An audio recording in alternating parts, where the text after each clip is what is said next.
Hello, welcome to another episode of the Horror Vision Presents Sharing in Session. My name is Sean, And I'm Missy. and this is going to be a full spoiler discussion about Yellowjackets Season 3 finale, Episode 10, Full Circle. All the good and the bad, of which there is at least equal portions of both, if not, might be weighed a little bit heavily in the bad. I don't know. I was making a list of the. Okay, Missy, I don't think I agree with that, but okay, explain let's this see to where we me. go. What the fuck is the shit that happens before the fucking opening credits? Because I've seen it twice now, and after the episode ends, I was like, oh, is that after she comes back from making contact with the radio? But it's not. So it's I hate it more than I just hated it so much. I hated it so What the much. okay, the Lottie with the laying so there and then going into the cave and seeing the queen with the growing fingers, and then they pull Natalie out of her fucking her wigwam, and they bed check her and don't find anything, and I right. just I don't know what they were looking for because how would I mean unless they were looking for the like something to do with the transponder, but they don't know about that. So why would they be well, or is it at the end of the episode when Shauna realizes Hannah is wearing, she basically was wearing Natalie's they swapped? mask to fool Yeah. her, right? So she could sneak off and try to contact somebody. So did she come back? But that doesn't really actually hold up. No, that doesn't make sense. So I mean, so it did happen in the beginning. I don't know if Shauna just suspects something because I mean, she was very in tune with it eh, through this whole episode where she knows shit she shouldn't, but it seems to be telling her. Well, and it's been building, right? We had that last episode with her realizing Hannah and Cody were going to sneak out or whatever. But the time jump, I get that they had to do a time jump, but like Hannah's walking around with a fucking crossbow, like Shauna's elite. And I just felt like, Right, like how I'm not. much time has passed that Shauna would trust her that much? Yeah, it made no sense. So I absolutely, there are things in this episode I liked. I hated this Hmm. episode so much it made my fucking eyes burn. Really? See, overall, I liked it. I have some issue. I liked most of what happens in the wilderness. I was a little off about that whole bed check thing too, So but Bart Nickerson is one of the two creators, and I think he directed this, and it's the second episode. He also directed the season premiere this season, which was fine, I think, but this episode I feel like was not put together well, and that was part of it. And I think I don't know that that's like a skill thing. I'm not trying to like call Mr. Nickerson out, but I feel like there were just things they were trying to take this kind of artistic or like this kind of woo-woo approach to certain things, and it drove me fucking nuts. Like, why is Lottie during the hunt? She's everywhere, all like she's Nightcrawler. She's teleporting all over the place because she's in the fucking cave, and then all of a sudden she's bumping into Mari like 2 seconds later. Like, there were just things where it was like I just felt like it was very poorly executed for the most part, and that really bummed me out. I mean, it like okay, really bummed me out. The whole opening just ruined the whole episode for me, to be honest. Like there was okay. no See, coming I thought back it from was just like a dream sequence vision showing how they're coming to believe more in this belief system that they've created. The bed check thing I didn't get. That's actually the very first note I have is what were they looking for? Because I didn't really get it either. it. And they didn't I mean, explain it. It's just again, I don't need all like I don't. I'm not somebody that needs every T cross, but that just felt like either lazy or poorly done. I'm not sure right, which. because and they weren't checking everybody. They were only hassling her, Natalie.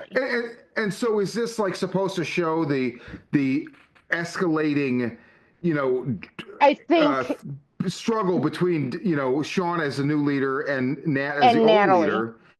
I think so. I think it was more like Shauna targeting her. I have a couple issues with it. Most of it is stuff that happens in the current timeline. Aside from the bed check thing, I'm very happy with what we get in the wilderness. And that was enough that, like, I started watching it and I was in. We, I have, and again, this is full spoiler. We finally get the pit girl sequence Yeah, completely, and awesome, awesome, it totally all great. fits together. They even used like some of the camera shots from the way it was Yeah, it's the shot in same the footage. original. So they filmed that. That's the same shit that we saw before. Thus, there's a bunch of stuff in this episode that proves what you've said all along. I kind of second guessed for a while, but I came on board that they know exactly where they're going. Right, and it all fit perfectly together. Yes. And I from the that was the hook for me right from the start. So I was, and I love the way it has come around full circle. That when we the very first thing we see when we watch the original pilot episode is this pit girl sequence. Then season 3 opens with that game where it's all foreshadowing because they're chasing Mari and Yeah. it's pretty much the same path. She falls in the same pit in the spring, and then it comes around full circle again, and we get the pit girl sequence in full. Um, it's beautifully shot. Mm-hmm. It's all the feral, brutal shit I was hoping it would be. We finally get the masks, like lots of them. Um, Shauna's is the best. I love Shauna's mask. It's the simplest, but And it's the most it effective. is, and I've never seen that one before. It's not all over the internet. And when we had seen the masks prior, like in the force feeding scene, a couple episodes ago before Ben died, Shauna was wearing the rabbit mask, which is the one I always thought she um, was going to be her. In this, Melissa has the rabbit mask, and Shauna is wearing. And you're right, it's fantastic and gorgeous in its fucking simplicity because it's just a baseball hat pulled over her face with like two jack-o'-lantern type panels cut out of it, and she's put horns on it. Yeah, Yeah, it's and creepy as fuck. yeah, it is. And it's got like she's got stuff hanging off the back of it. Yeah. Um, but yeah, it makes her look like a fucking forest demon as Yep. she's running through the like all the stuff with the hunt, um, with the way it led up to it being Mari, um, and us getting all these masks and this descent into this feral madness. Like I loved all of that.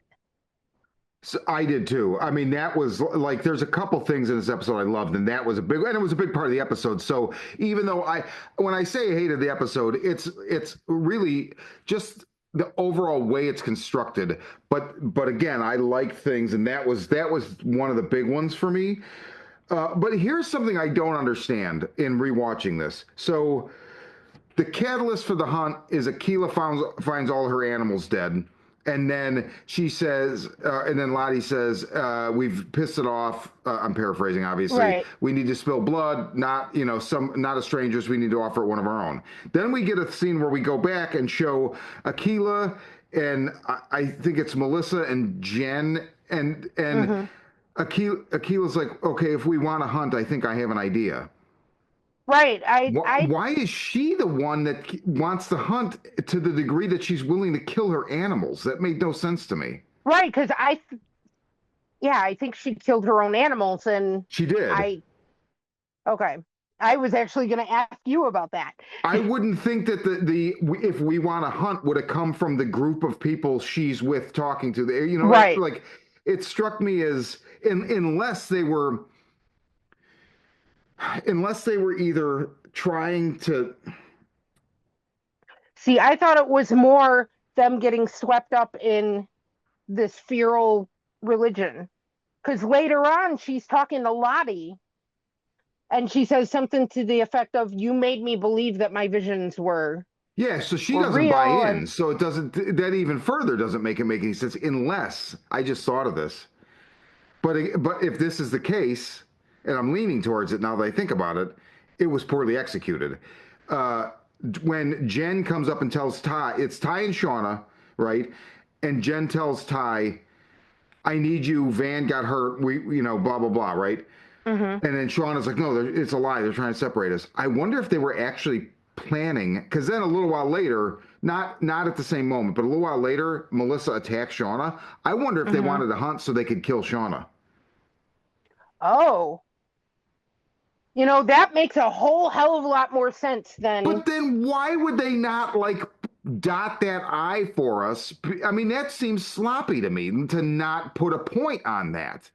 But I think you're right on, because it didn't make sense with Aquila and her animals, and it also didn't, like the whole thing with Jen where she says Van's hurt, and she takes Ty, and then we see that Van is fine. Right, she says to Ty and Van, she's like, "Whoa, whoa, whoa, well, Mari's my friend. I just wanted to give her a fighting Right. chance." But that felt, But that does, it didn't feel untrue, but it felt like an excuse.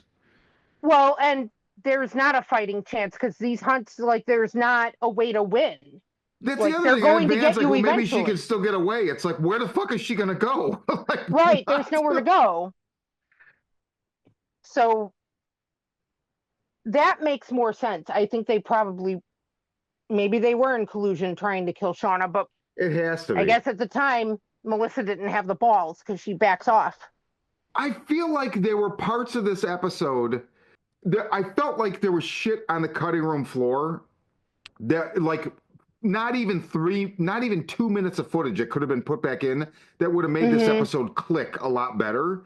And I just don't know why it's not there, because it doesn't seem like it needs to be a lot, but something like that, like, Something like that should have been a little bit clearer, but that does make a lot more sense. Especially there's no way Aquila would, like, kill her animals. Like, it she would would have to not be kill for her a desperate reason. right. And she's never bought. I mean, she believed she was having visions, but, like, she's not as bloodthirsty and feral as some of the other ones. Well, and she believes she was having visions before. She knows she's not now, right? She's like, when she confronts Right. Lottie in that cave, she, and how does she have a flashlight? Probably because Hannah and her team had gear. Oh, okay, okay, that makes sense. They Okay, would have okay, taken all that stuff. They good probably point, didn't good show point. it, but I mean, Yeah, no, that's that why they makes have the sense. staff phone. That's why they have. Also, it could have been in the KUH thing that Coach had. If I forget if that made its way to them, it probably did at some point. But yeah, there's a lot of shit going on off camera that I just feel like I don't. It's what else was just a very small thing. Do you notice in this episode Travis is drunk and he's drinking? They show him drinking and he's hmm clearly drunk, and I'm like, oh, so like that was something that was left out of the 12 Angry Girls and One Drunk Travis episode where I still swear we talked about it on our episode We did. for that, where I didn't get the title, and I mean I got the 12 Angry Girl, Right, because but of the court movie, The 12 Angry Men. But the idea is Travis's drinking problem or substance abuse problem goes all the way back to here, and this is he's constantly getting fucked up in order to like make it through, right? hmm um right, he's probably drinking like I don't know. They seem to have a lot of mushrooms. They were making lots of mushroom tea, or so like maybe the it's that. fermented berries, Oh yeah, okay. like from the Doom So Coming like episode, I berry think. wine, I guess, that they make. Yeah, another thing that really goes with the full circle and points to how well this is overall written. um and I forget if it was in the first season. I think it's in the first season, or if it was second, but I think it's first. Lottie's vision of coming out of the water up the stairs with the candles and the baby, hmm right? That's the stairway in the hotel. We see that now. So like once again, Right. full circle. How did I already know what you're going to say, and I know you feel like I do. I don't know if you feel as strongly as I do. How do you feel about the idea that Callie is the one that killed Lottie? I don't think I feel as strongly as you do about it. I don't have an issue with it being her because I mean overall I think it could um work for the story with all the stuff that Lottie was talking about up with her being the child of the Mm-hmm. wilderness and Mm-hmm. I mean I think it could work well. I don't like the way it was executed. The same. I absolutely fucking hated it so Most of the much. like the current timeline stuff, that's the stuff I tripped on and it was just because it it was the way it was executed. It felt forced. Like I think Callie accidentally killing Lottie in this a kind of fit of passion, fear, whatever, where they clashed and she panicked and she pushed her. Like I don't have a problem with that, especially with them being drawn to each other before her giving her the necklace and all the things we see in her that she does mirror in Shauna. Like that works. It felt like they just pulled it out of thin air. It Like they felt never so indecisive. Like right, they like go they up the never stairs, they worked go down the towards it. stairs, they go up the stairs, and like I Well, literally.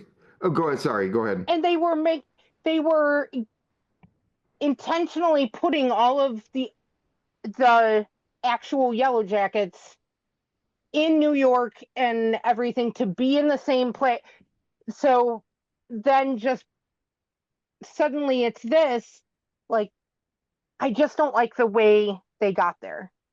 So that's what I call gotcha writing, and like I hate that where they laid the groundwork for every like if you're listening to us now you listen to us all season how we were putting this oh and Shauna was like it was so well done, so well written, and then for them to go oh but it was Callie, it just feels it's like I It can just feels see the forced. writing, it feels contrived and forced, and it just really because it's like okay we set all this up real sly, and then who's the one person they won't think of? Yeah, because why wouldn't we think? Because you didn't like it, just You didn't didn't make give any us all the sense. pieces.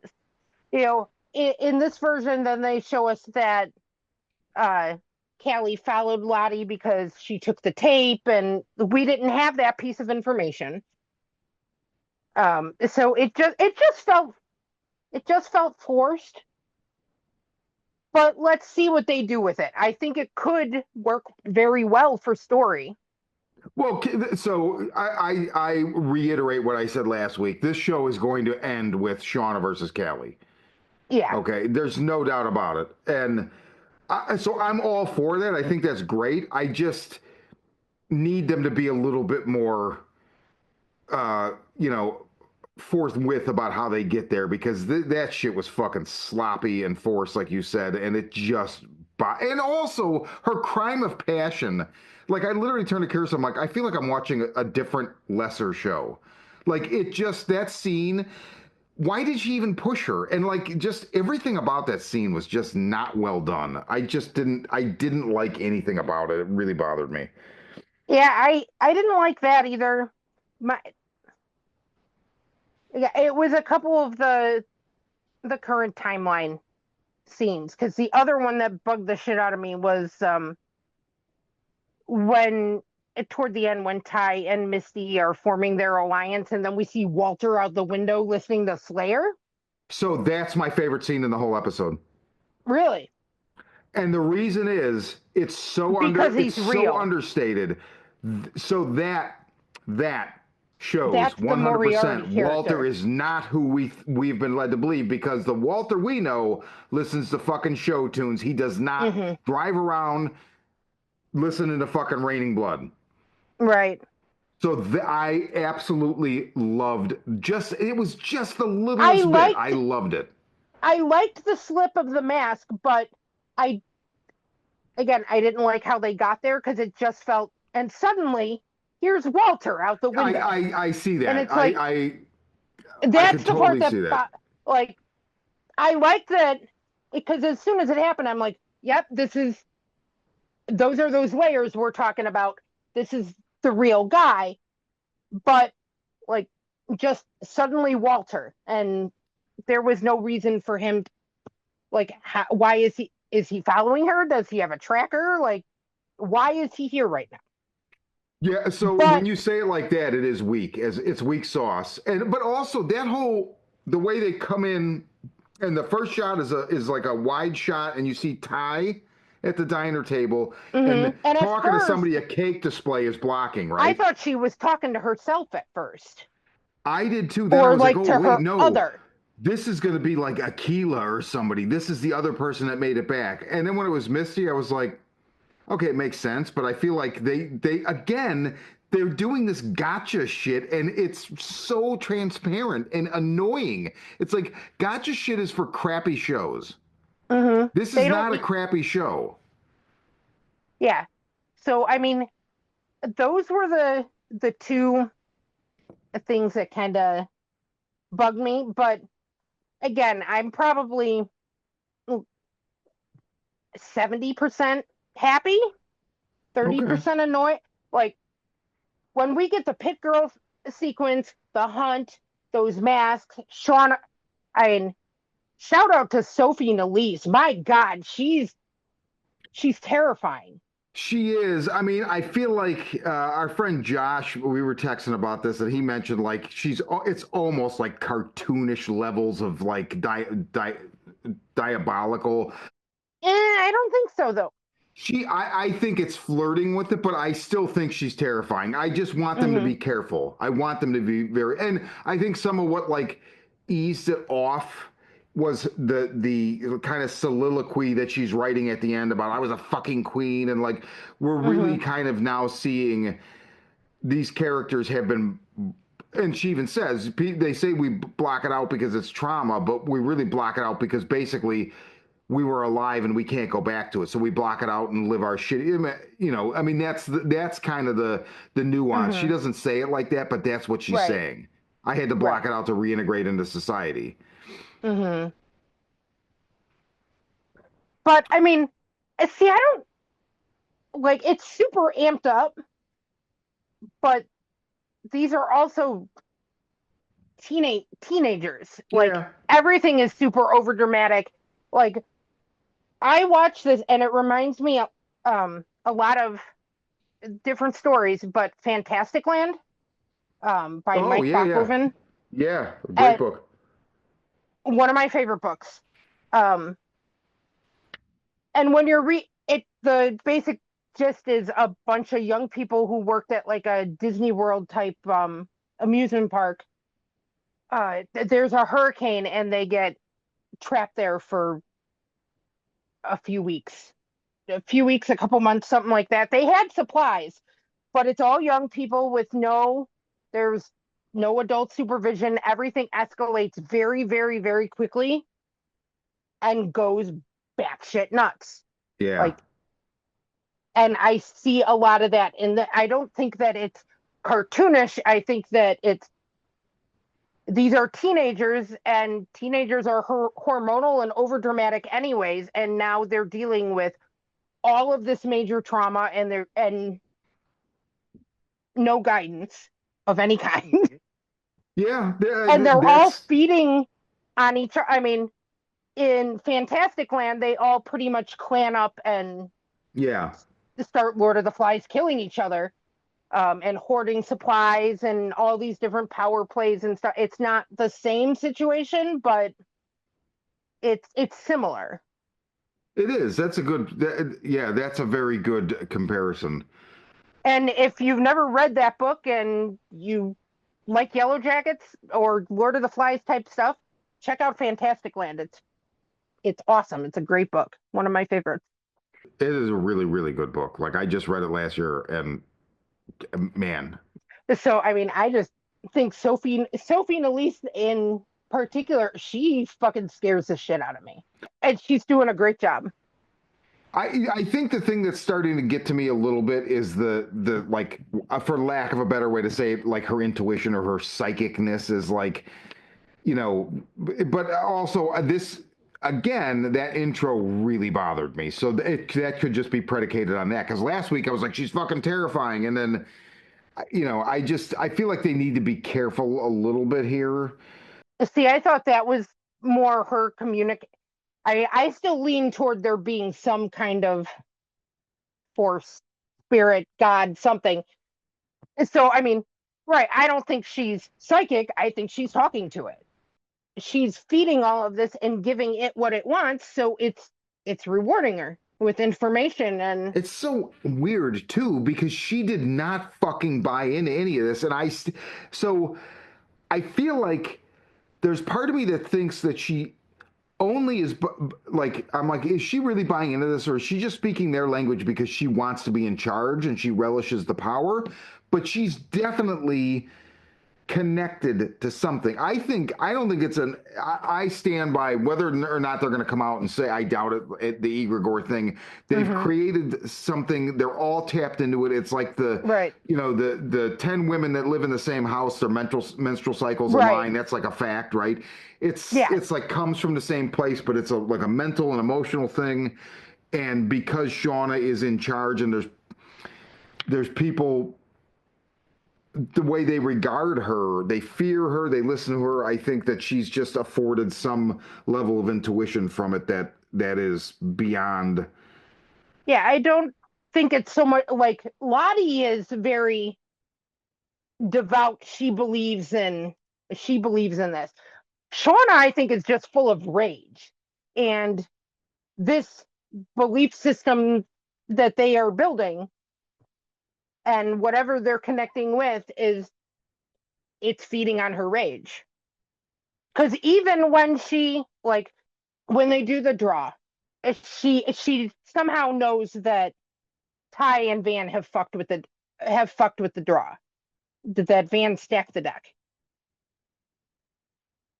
I don't think it's that she so so much wants to like believes in it and wants to give it what she knows they stacked the deck and she wants to.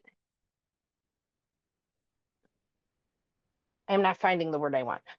Well, I think it was. I think she knew because I think she knew early on. She waits and steps where she steps in, where she cuts in line or whatever, because Mari gets it, and she hates Mari, so their problem Mhm. solved, right? Like she even says, "Oh, tough luck, Mar." Like Right. she's like, which is basically like, "Fuck you, cunt! I told you I'd get you." Because how many, just a couple episodes ago, she like spit in her food or whatever. Like they're not First friends. episode. The first Yeah, so episode. they're not friends, and especially like it's a good way for a ruler to like to scare people too, is to like Hmm. To you know know things they shouldn't, and well, she and to probably kill one of their own, right? I mean, it's pretty drastic. But right. But I it was mean, interesting. she must have figured out that Well, she they knew they stacked it stacked it or against she Hannah. right, but she didn't know that. No, she knew that because who else would they have stacked it against? I figured she just kind of deduced that it Well, it was that's what I Hannah, mean. and that's why she stepped where she stepped, because if she was right, she'd fuck Mari and Yeah, they exactly. hate each That's other. exactly right. Because she could But I have don't stepped think she in. knew specific, like it didn't tell her who it was. I think No, she just no. She suspected, just knew. Well, and they it's figured obvious. she's right, she's the outsider. So I that's mean, who I they feel like picked. when Ty and Van are hatching this plan, it's really Ty, and Van goes along with it.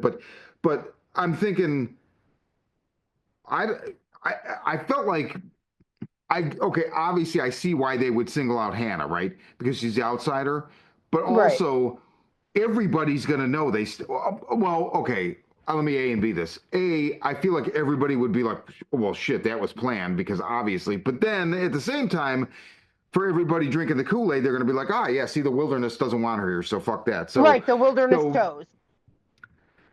what did you think about the scene where Shauna confronts Ty about it, and then Ty is basically like, if you know what's good for you, you'll back the fuck away.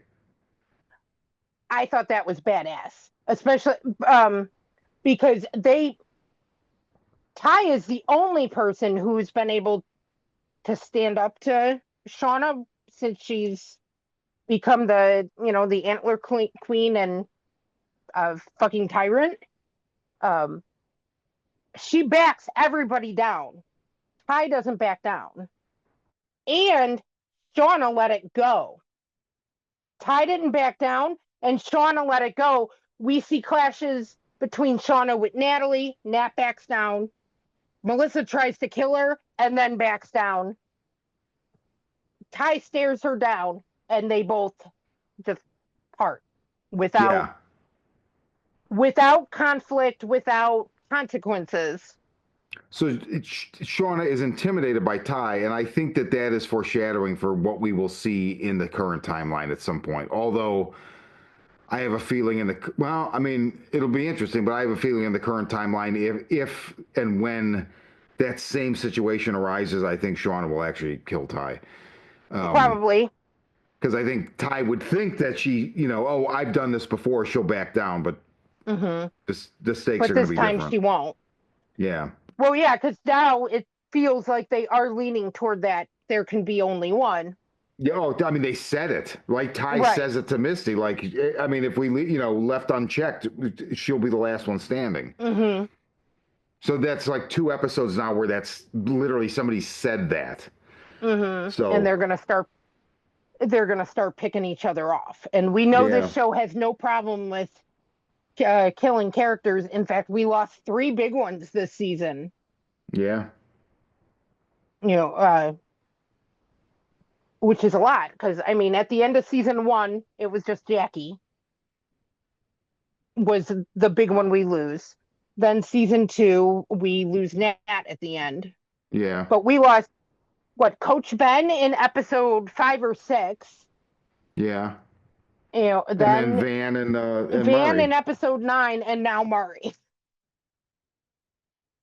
Granted, I mean, nobody's upset to see Murray go. No, but they all were. It was funny because the first time I watched it through, I was like Van, like basically collapses into Ty's arms, crying. Like she's like Mari. I'm just like, really? But yeah, I mean, I'm being flippant. I mean, I guess it would hit a lot harder. I mean, they Yeah, were at before all of this happened, they were a team that yeah, they were mostly exactly, friends. They exactly. all have relationships and care about each other to a degree. Yeah, So I mean, it's I still fucked up. I don't understand Mari's decision to remove her windbreaker and then be like, I'll just take off everything but my slip and run through the snow in my bare feet. Yeah, I didn't. I mean, I get why she took the jacket off just because it was so neon and she was Yeah, very exposed against the snow. So I mean, I got that. But then when she pulls off her pants and her shoes and everything, I mean, I don't think she meant to lose her shoes, but I don't know why she was trying to take the pants off. They weren't that bright. well, it was so funny because she could have just taken her shoes off, removed her pants, and put her shoes back on, and it would have taken half the fucking time it took her to try and struggle to pull her pants over her shoes. I'm watching her going, "Oh man, you're not smart." But I mean, also But she's being those, hunted, so maybe I would do right, the same if I was being hunted. What did you think about in the current timeline? This is another thing. I know I've talked a lot about what I disliked, but going back to something I really liked. I liked that Ty ate Van's heart. I do too. I love that. That was I think they didn't bury her deep enough and they didn't learn a fucking lesson from burying Adam. And I think in Right. season 4 or 5, that Yep. mustache cop is going to, I think that body's going to come up and mustache cop is going to be like, wait a minute, that bitch was at the compound and it's going to put him back on something. I think there's going to be another like tension point I there could because see. she did not I bury her deep. She did no, she did not. Had the exact same thought. Didn't you learn anything from? I mean, it took them just a few days to find Adam. Yeah, right, Now, exactly. granted, nobody's looking for Van. She's not a missing That's a good person, point. That's a and good she point. doesn't seem like she has anybody really either. Um, other than Ty. Right. She said her mother died of Yeah, that's cancer. right. She doesn't have a family or anything, just the video stores. So they might not be looking for her, at least not right away, but they did not bury her deep at all. the people that frequent that video store probably love it because it's such a niche thing, and they're going to be so bummed out when like, just what happened to the video store? What happened to the girl that owned the video store? She was awesome. This Right. place was great, and it's just gone. Sorry, Hmm. random observation. Agreed. No, I would. We would be those people. Like, where the fuck did the video store go? Yeah, But I thought that was a nice touch too. That she eats her heart to so that she can be all of herself and all of Van, and they're always together. yeah. Let me ask you this whole Rick. I thought of this episodes ago when it happened, and now with does it seem to you that this thing with Callie wearing the necklace is backwards? Where like people see like Misty's like you're wearing, this picture you wearing the necklace, which would normally mean you're prey, not that you're a killer. So I feel like there's this weird, like it's not I was thinking, consistent. well, I was thinking about that because they put it on whoever is going to be the sacrifice. However, two things. Lottie had said in the episode where she gives her the necklace, it never meant what you thought it meant. Um, in the meantime, though, when like whoever has been like queen has had it because Nat Okay, had it. good point. She was wearing it. She puts it on Coach Ben, Yeah, good point. and Shauna takes it off of herself. She was wearing it and puts it on Mari. So we've always seen it as it marks the sacrifice, and maybe that started because they put it on Nat when they hunt her, but then the wilderness saves her and then she becomes queen, and she has it, she's wearing it until she puts it on Ben, and then Shauna had it now until she put it on Mari. So we've always looked at it as to mark the sacrifice, but maybe Lottie always, like, maybe it also means something else. Okay. All right. That makes me feel a little bit better. I was not Like understanding. the queen has had it, and you know Lottie says that she feels that she's the child of the wilderness, and she's waited 25 years to meet her, and like and that she's just like her mother, but more like. So to Lottie, I think it has to do with honoring your queen, or connect. The queen has that, the antler queen. Okay. There may be deeper meaning, but Well, that's interesting too, because that would then also explain like the where she says your mother's jealous of you, right? So mm-hmm, seeing her get the necklace, it's not maybe her reaction wasn't so much like thinking Callie was a sacrifice, but thinking that she was queen, right? Because now this again, this lament in this episode about like I was a fucking queen or whatever. Like mm-hmm, we're definitely seeing. I feel like all of this the erasure that they've maintained for 25 years is gone now. Ty, it's it's gone with gone. Ty. She's like, I'm starting to remember she fueled the worst of it when we were out there, and I'll Mm-hmm, never forget again. And now Shauna doing this lament. I was a fucking queen. So I think that well, I mean, as many problems I had with this episode, it does not reflect on my feelings on the show, and I can't wait for the fucking next season. I mean, I really, I just, I want them to kind of brush up a little bit. Again, the gotcha shit pisses me off because this is not a crappy show, and that's what crappy shows mm-hmm. do. So they don't need to. It's like, dude, you don't need to do that. Like it just felt and it's unnecessary because it's so well written otherwise. So it's like Mm-hmm.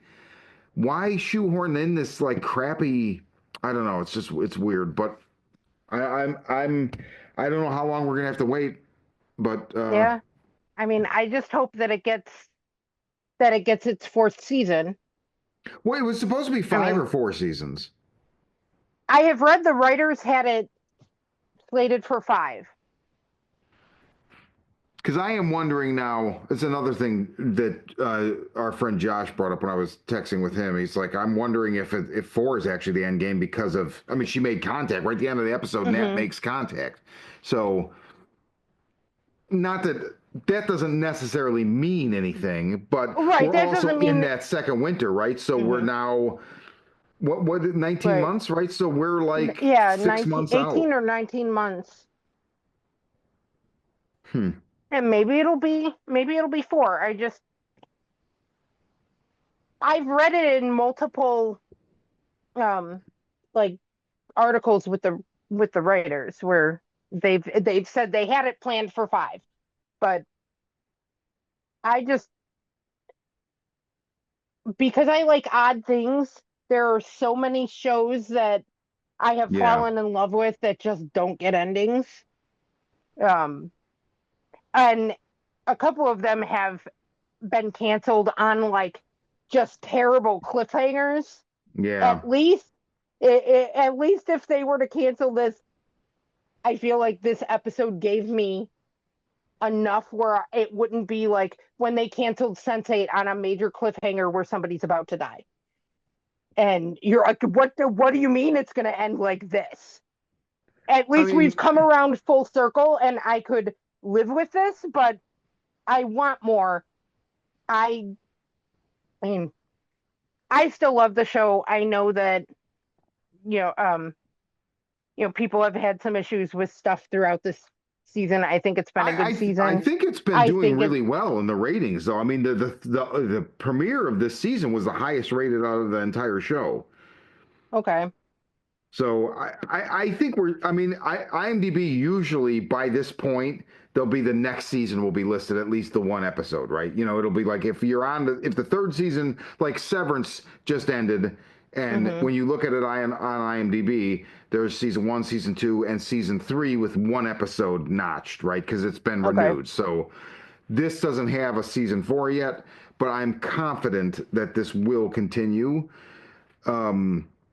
For at least one more season. Yeah, I hope so. I hope they let it run its course and play out. I mean, I didn't like how a couple things were executed in this episode, but overall, I mean, I still greatly enjoyed it. I love the show. And I thank them for finally like coming through on some of their promises, because Yes, too I agree. often shows promise you things in the beginning and then they never it never pays off. So I said this episode, well, it's not perfect. I'm 70, yeah, 75% happy. And Okay. and they gave me a couple of the things that they promised, and they didn't like just hint at it, or like they dedicated time to giving us this pit girl thing that Yeah. they've been promising from the beginning. Yeah. And So I do appreciate that. I agree. they did it awesome. And the masks, they promised that too. And Yeah, we got there. I've been watching these freaking fuzzy pictures of these masks on the internet for the past few years because of it. And it was nice to finally see that. Like, Right. because that's one of the things that drew me in to begin with. And, yeah, I mean, I think I'm still kind of 50-50 on this episode, but again, it doesn't reflect my feelings on the overall show. I think they can get their shit together in the off season, come back, and we will be here to talk about that for, for better or for worse. Yeah, we will. That's Yellowjackets season 3, folks. And this is Sharing a Session, the Horror Vision. I'm Sean. And I'm Missy.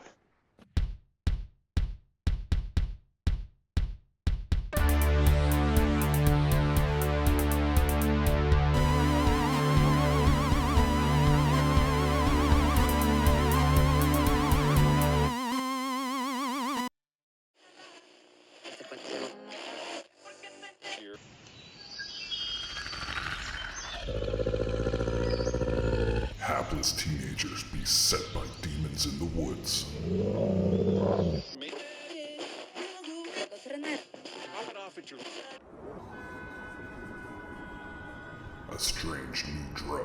that turns art into murder.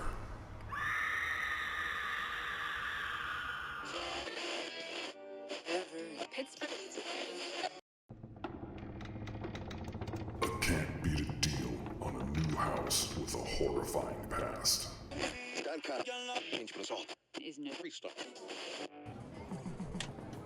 A video game that might usher in the apocalypse.